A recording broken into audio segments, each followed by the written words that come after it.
ya peli ayo me pere o.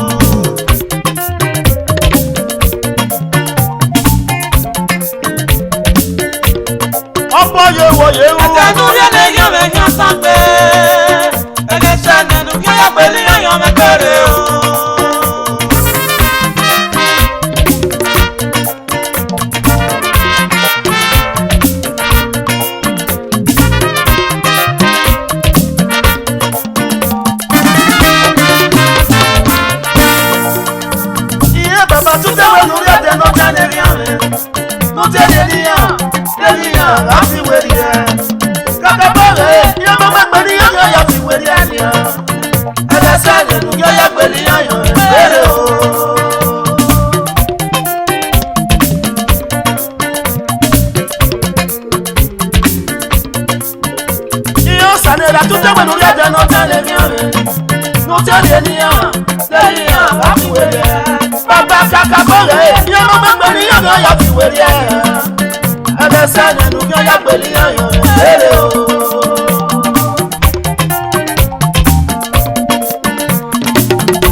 In Jesus' name. Opo ye wo ye o. Atenu ye le yo me yan sampe.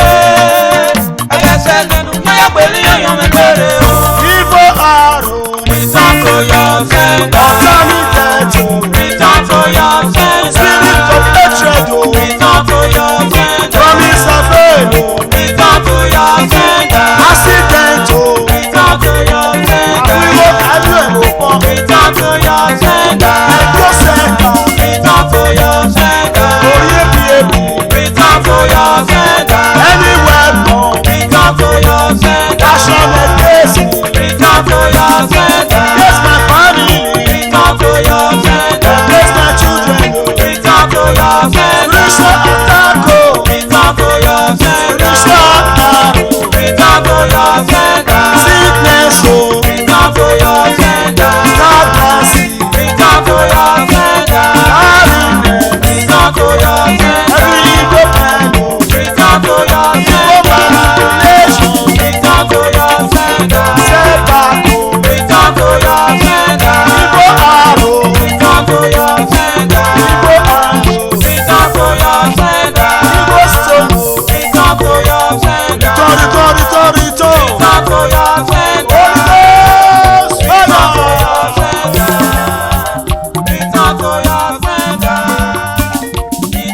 your